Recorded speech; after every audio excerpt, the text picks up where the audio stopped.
اعوذ باللہ من الشیطان الرجیم، بسم اللہ الرحمن الرحیم۔ ناظرین کرام سلام علیکم۔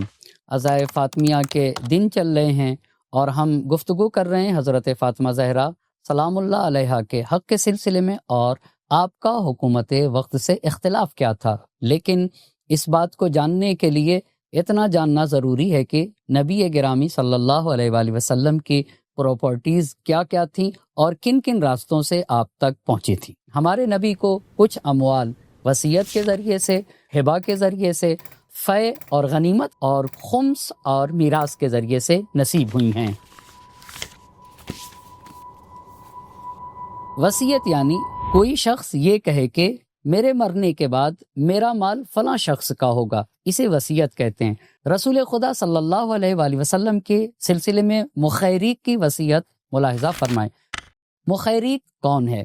بنی قینوقا کا سب سے مالدار شخص ہے، یہودیوں کے علماء میں سے جسے توریت کا علم تھا، اور جب رسول خدا صلی اللہ علیہ وآلہ وسلم ہجرت کر کے مدینہ تشریف لائے تو یہ مقام قباء پہ پہنچ کر آپ کے دست مبارک پر اسلام لاتے ہیں۔ مخیریق نے اپنے قوم کو خطاب کر کے کہا کہ خدا کی قسم، تم جانتے ہو کہ محمد مصطفیٰ صلی اللہ علیہ وآلہ وسلم اللہ کے نبی اور پیغمبر ہیں، رسول پاک جنگ احد کے لیے جا رہے ہیں، ان کی نصرت واجب ہے۔ تو مخیریق نے یہ وصیت ارشاد فرمائی کہ دیکھو، اگر میں جنگ احد میں قتل کر دیا جاؤں تو میرے سارے مال محمد مصطفیٰ صلی اللہ علیہ وآلہ وسلم کے ہوں گے۔ اتنی بات کہی، اپنا اسلحہ لیا اور نبی گرامی صلی اللہ علیہ وآلہ وسلم کے رکاب میں جنگ احد میں جام شہادت نوش فرمایا۔ مخیریق کے پاس 7 باغات تھے، کھیتی باڑی کی زمینیں تھیں، اور یہ بات قابل توجہ ہے کہ سمہودی نے واقدی سے روایت کیا ہے کہ رسول خدا صلی اللہ علیہ وآلہ وسلم نے ہجرت کے 7ویں برس ان 7 باغوں میں سے 6 باغ وقف کر دیے تھے۔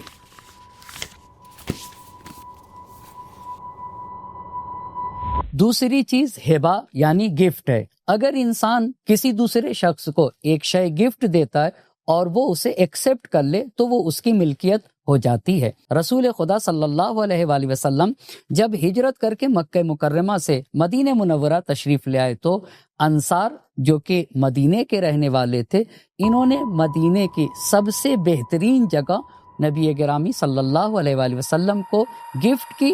اس طریقے سے نبی گفٹ کے ذریعے سے اس زمین کے مالک قرار پائے۔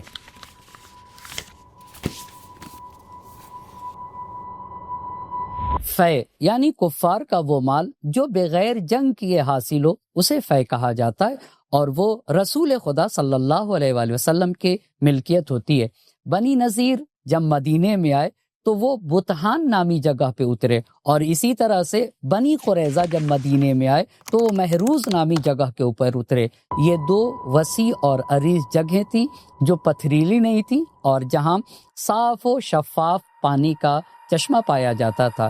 یہ زمینیں رسول خدا صلی اللہ علیہ وآلہ وسلم کو فے کے طور پر ملی اور یہ ان کی ملکیت ہوئی۔ اور جب دوسرے خلیفہ عمر ابن خطاب نے رسول خدا کی خدمت میں آ کر عرض کیا، اللہ کے نبی اس کو 5 حصے میں تقسیم کریے، تو نبی گرامی نے عمر ابن خطاب کے سامنے قرآن کی یہ آیت پڑھی، ما افا اللہ علی رسول، یہ فے ہے، اور اس آیت کے روشنی میں فے ہماری ملکیت ہوتی ہے، اس میں کسی مسلمان کا حق نہیں۔ بنی نذیر کی زمین رسول خدا کی ملکیت تھی، وہ رسول خدا جس طریقے سے چاہتے تھے اس میں تصرف کرتے تھے، بالکل ویسے ہی جیسے ایک انسان اپنے ذاتی مال میں تصرف کرتا ہے، ویسے ہی اللہ کے رسول اس میں تصرف کرتے تھے، اور اس میں سے کچھ حصہ کچھ لوگوں کو نبی نے دیا بھی۔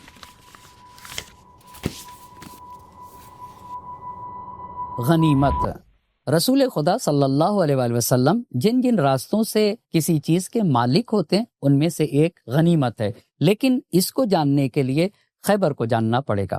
خیبر کسی ایک قلعے کا نام نہیں ہے، خیبر میں 7 یا 8 قلعے پائے جاتے ہیں۔ خیبر میں کھیتی باڑی کی زمینیں پائی جاتی ہیں، اور خیبر میں بے پناہ کھجور کے باغات پائے جاتے ہیں۔ خیبر میں سرکش یہودی رہا کرتے ہیں۔ پیغمبر پاک ہجرت کے 7ویں برس مسلمانوں کا لشکر لے کر ان سرکش یہودیوں کی طرف گئے اور ان سے جنگ کی ہر روز 10-10 ہزار یہودی جنگجو نکلتے تھے اور جنگ ہوتی رہی۔ تو جب جنگ کے ذریعے سے جو قلعے فتح ہوں گے انہیں غنیمت کہا جائے گا، اور خیبر کے کچھ قلعے بغیر جنگ کے رسول خدا کو حاصل ہوئے، تو جو بغیر جنگ کے صلح و مصالحت کی بنیاد پر حاصل ہوئے وہ فے ہوں گے۔ قاضی ماوردی اور قاضی ابو یعلا نے اپنی اپنی کتابوں میں یہ نقل کیا ہے کہ رسول خدا صلی اللہ علیہ وآلہ وسلم کو خیبر کے 7 یا 8 قلعوں میں سے 3 قلعے ملے ہیں، ایک قلعہ غنیمت کے عنوان سے اور 2 قلعے فے کے عنوان سے۔ اسی طرح رسول خدا صلی اللہ علیہ وآلہ وسلم کی ایک پراپرٹی فدق ہے جو آپ کو فے کے عنوان سے ملی تھی، اور آپ نے اسے حضرت فاطمہ زہرا سلام اللہ علیہا کو ہبہ کیا تھا۔ یاقوت حموی اپنی کتاب معجم البلدان میں فرماتے ہیں فدق حجاز کی ایک بستی ہے جو مدینے سے 2 یا 3 دن کے فاصلے پر واقع ہے، جس میں پانی کا چشمہ اور کھجور کے بے پناہ باغات پائے جاتے ہیں۔ اب آئیے دیکھتے ہیں فدق کیسے ملا۔ نبی گرامی صلی اللہ علیہ وآلہ وسلم جب خیبر میں تھے اپنا ایک قاصد فدق کے یہودیوں کے پاس بھیجا اور انہیں اسلام کی دعوت دی، لیکن انہوں نے اسلام قبول کرنے سے منع کر دیا، اور جب رسول خدا صلی اللہ علیہ وآلہ وسلم خیبر فتح کر چکے تو اس کے ذریعے سے اللہ نے فدق کے یہودیوں کے دل میں رعب ڈال دیا، اور انہوں نے نبی گرامی سے بغیر جنگ کیے صلح کی، اور فدق نبی گرامی کو عطا کیا۔ اس طریقے سے فدق فے ہوگا، اور فے رسول خدا صلی اللہ علیہ وآلہ وسلم کی ملکیت ہے۔ یاقوت حموی نے تحریر کیا فَهِيَ مِمَّا لَمْ يُوجَفْ عَلَيْهِ بِخَيْلٍ وَلَا رِكَابٍ فَكَانَتْ خَالِصَةً لِرَسُولِ اللَّهِ۔ فدق وہ سرزمین ہے جس کو فتح کرنے کے لیے جنگ نہیں کی گئی، لہٰذا یہ رسول خدا صلی اللہ علیہ وآلہ وسلم سے مخصوص ہے۔ ابن ہشام کا بیان ہے فدق جنگ کے ذریعے سے نہیں حاصل ہوا، اس لیے فدق رسول خدا صلی اللہ علیہ وآلہ وسلم کی خصوصی ملکیت ہے۔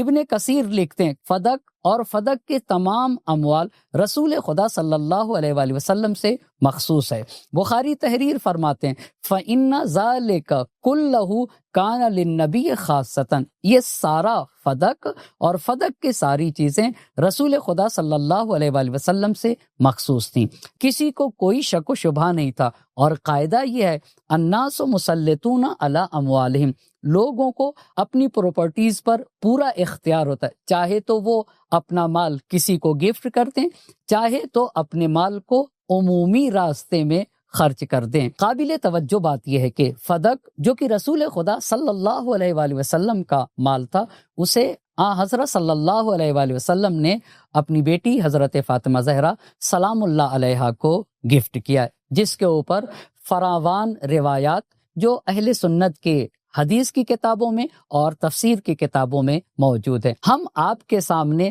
چند روایات کو پیش کر رہے ہیں۔ شواہد التنزیل میں حسکانی نے اس آیے کریمہ کے ذیل میں وَآتِ ذَا الْقُرْبَى حَقَّ، اے اللہ کے نبی ذی القربہ کو ان کا حق دے دیجئے، تحریر فرماتے ہیں دعا رسول اللہ فاطمہ فاعطاها فدقا، تو نبی پاک نے حضرت فاطمہ زہرا سلام اللہ علیہا کو بلایا اور انہیں فدق دے دیا۔ حسقانی نے 7 طریقے سے اس روایت کو نقل کیا ہے اور اپنی روایت کی سند کو ابو سعید خدری تک پہنچاتے ہیں، اور ایک روایت امام علی علیہ الصلوۃ والسلام تک پہنچاتے ہیں۔ اور علی ابن ابی بکر ہیثمی نے اسی آیہ کریمہ کے ذیل میں لکھا رسول خدا صلی اللہ علیہ وآلہ وسلم نے حضرت فاطمہ زہرا سلام اللہ علیہا کو بلایا اور فدق ان کے حوالے کیا۔ اور سیوطی اپنی کتاب در المنصور میں روایت نقل کرتے ہیں، جس روایت کی سند ابو سعید تک پہنچتی ہے اور دوسری سند ابن عباس تک پہنچتی ہے۔ ابن عباس سے منقول ہے کہ جب یہ آیہ کریمہ نازل ہوئی وَآتِ ذَا الْقُرْبَى حَقَّ، تو رسول خدا صلی اللہ علیہ وآلہ وسلم نے حضرت فاطمہ زہرا سلام اللہ علیہا کو بلایا اور انہیں فدق دے دیا۔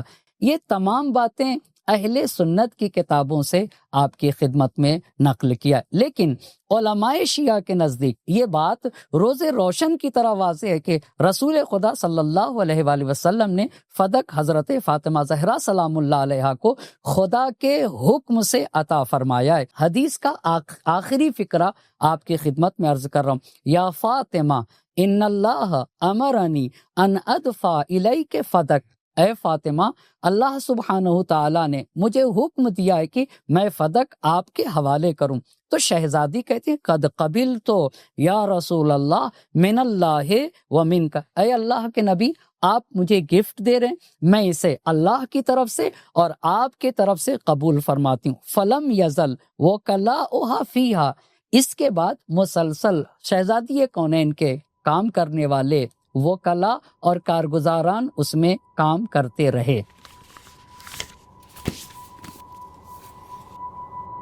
رسول خدا صلی اللہ علیہ وآلہ وسلم کی ایک اور پراپرٹی ہے جسے وادی القریٰ کہا جاتا ہے، جس کے مالک آپ خمس کے ذریعے سے ہوئے۔ رسول خدا صلی اللہ علیہ وآلہ وسلم جب خیبر فتح کر چکے اور آپ واپس ہو رہے تھے تو آپ وادی القریٰ تشریف لے گئے اور وادی القریٰ میں رہنے والے یہودیوں کو اسلام کی دعوت دی، لیکن انہوں نے اسلام قبول نہ کیا اور آپ سے برسرے پیکار ہو گئے۔ نتیجے میں رسول خدا صلی اللہ علیہ وآلہ وسلم نے پوری وادی القریٰ کو جنگ کے ذریعے سے حاصل کیا۔ رسول خدا اس طریقے سے عمل کرتے تھے کہ غنیمت کو 5 حصوں میں تقسیم کرتے تھے، 4 حصہ مجاہدین کو دیتے تھے اور 5واں حصہ اپنے لیے رکھتے تھے۔ اس طرح سے آپ وادی القریٰ میں 5ویں حصے کے مالک خمس کے ذریعے سے قرار پائے۔ ایک اور طریقہ جس کے ذریعے سے رسول خدا صلی اللہ علیہ وآلہ وسلم کو پراپرٹی ملی وہ میراث ہے، جس کے چند نمونے اس طرح ہیں۔ رسول خدا صلی اللہ علیہ وآلہ وسلم نے اپنی مادر گرامی جناب آمنہ بنت وہب سے ایک گھر میراث میں پایا، وہ گھر جہاں نبی خدا دنیا میں تشریف لائے۔ وہ پراپرٹیز اور وہ اموال جو جناب خدیجہ الکبریٰ سلام اللہ علیہا کے تھے، ان کے انتقال کے بعد ان کے اموال میں سے جتنا حصہ ایک شوہر کو ملتا ہے اتنا رسول خدا صلی اللہ علیہ وآلہ وسلم نے میراث کے طور پر پایا۔ تو یہ بات ثابت ہو گئی کہ رسول خدا صلی اللہ علیہ وآلہ وسلم اتنی پراپرٹیز کے مالک تھے، لیکن تاریخ اور روایت یہ بتاتی ہے کہ رسول خدا صلی اللہ علیہ وآلہ وسلم کی جتنی پراپرٹیز تھیں، حتیٰ فدق جو کہ نبی گرامی نے اپنی زندگی میں فاطمہ زہرا سلام اللہ علیہا کو ہبہ کر دیا تھا، ان تمام اموال اور پراپرٹیز پر حکومت وقت نے قبضہ جما لیا، انہیں غصب کر لیا اور نبی کی بیٹی حضرت فاطمہ زہرا سلام اللہ علیہا کو ان کے حق سے محروم رکھا گیا۔ لیکن ابھی بھی یہ سوال باقی رہ جاتا ہے کہ نبی کی بیٹی فاطمہ زہرا سلام اللہ علیہا کو بنیادی اختلاف حکومت وقت سے کیا تھا۔ انشاءاللہ اس کو اگلے مرحلے میں جانیں گے۔